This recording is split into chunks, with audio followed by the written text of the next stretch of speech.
안녕하세요, 제이아빠입니다.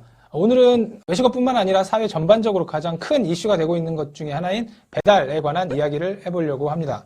얼마 전 배달의 민족에서 외식업 컨퍼런스 잘한다 데이 20을 열었어요. 2015년부터 배달의 민족에서 이제 매년 하는 외식업 컨퍼런스인데 거기에 제가 직접 가지는 못했는데 이제 운 좋게 거기 있는 강의 내용들을 받아볼 수 있게 돼서 저도 이제 배달 브랜드를 운영하는 입장에서 배울 수 있고 뭐 어떤 걸 저도 받아들여야 하는지에 대한 얘기를 좀 정리해서 공유를 해드리려고 합니다.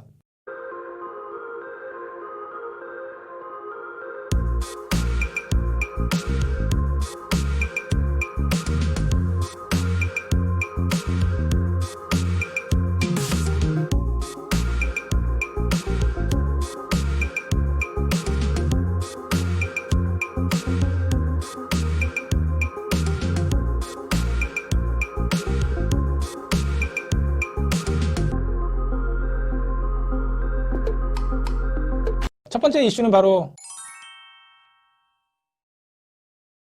대박 상품이라는 건 저도 외식업 메뉴 기획을 오래 하고 이제 브랜딩을 하다 보니까 대박 메뉴들도 좀 만들고 시그니처 메뉴들도 어느 정도 만들어낸 결과들이 좀 있어요. 그러다 보니까 제 마음속에는 아직도 이 시그니처 메뉴 하나 잘 만들면 그 시그니처 메뉴가 브랜드를 하나 먹여 살린다라는 생각과 신념이 아직도 있어요. 근데 배달업에서는 그게 사라질 수 있다라는 이야기예요.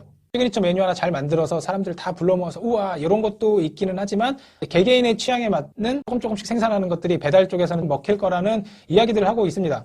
그리고 또 하나가 이제 오프라인에서는 보통 이제 오프라인 매장을 오픈해놓고 운영을 하다 보면 손님이 오면 대면을 하고 이야기를 하고 서비스를 나눠주고 어느 정도 이제 온기를 느낄 수 있는 그리고 그게 브랜딩이라는 형태로 한 매장에 이제 자리 잡게끔 만들어주는 역할을 하고 있는데 배달에서는 이제 온기가 없다 보니까 온기, 단골 이런 것들이 어떻게 배달 시장으로 녹여 들어갈 수 있는지 향후 배달 시장을 누가 차지할 것인지 누가 이길 것인지에 대한 큰 이슈가 된다고 합니다. 저는 이게 엄청나게 공감을 해요. 요즘도 진짜 많이 고민을 하는 게 배달이라는 게 딱 보시면 당연히 리뷰를 보고 사람들이 주문을 한단 말이에요. 그리고 리뷰를 쌓기 위해 리뷰 이벤트를 하고 음료수를 하고 튀김을 주고 쿠폰을 날리고 이러면서 사람들이 어플상에 들어가서 아, 이 집은 리뷰가 좋구나 라고 해서 주문을 하는데 결국엔 온기가 들어갈 수 있는 뭔가 방법을 찾아낸다면 단골을 더 많이 끌어들이고 배달 시장에서 리뷰 이벤트 없이 어플의 노예가 되지 않고 할 수 있지 않을까라는 생각을 합니다. 어떻게 푸는지는 좀 고민을 해야 되는데 이게 제가 제일 공감이 갔던 부분이에요.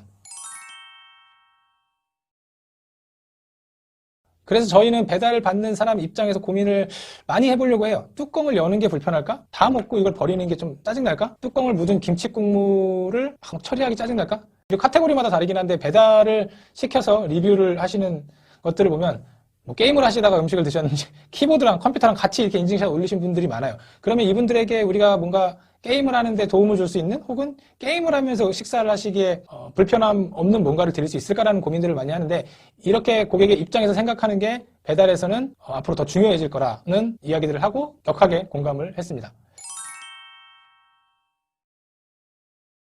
말 그대로 그때그때 상황에 따라 다르게 변하고 진화하고 적응하는 거를 얘기를 해요. 외국에서는 이제 린 스타트업 전략이라고 하는데 예전에 제가 그리고 현재도 마찬가지일 거라고 생각을 해요.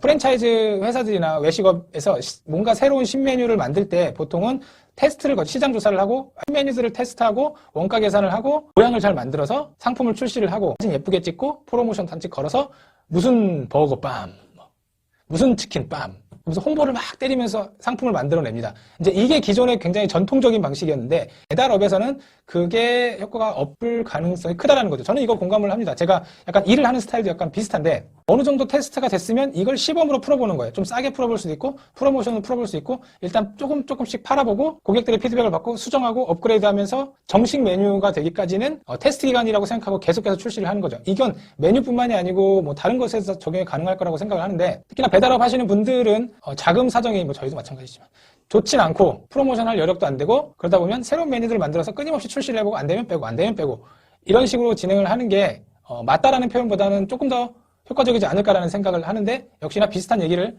이쪽 컨퍼런스에서 하고 있었습니다. 그리고 마지막으로 이제 다양한 메뉴. 여기는 솔직히 제가 많이 고민을 지금도 솔직히 하고 있어요.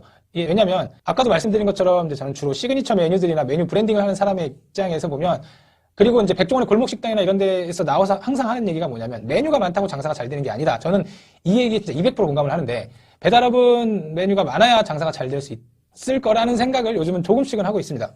통계를 보면 2020년에 배달의 민족 주문 4위가 아메리카노였어요. 그리고 전체 메뉴 중에 배달 주문 5위가 사이드 메뉴였어요. 사이드 메뉴가 그러니까 떡볶이를 시키면 옆에 뭐 잔잔바리 튀김들, 뭐 김말이, 뭐 이런 애들. 찌개를 시키면 뭐 거기에 무슨 토핑, 햄 토핑, 야채 토핑, 뭐 이런 것들, 이런 것들이 배달 시장의 5위를 차지했다고 하고, 그리고 예전에는 정말 잘 나갔었는데 주문 수가 확 줄어든 게 치킨, 족발, 보쌈이라는 거죠.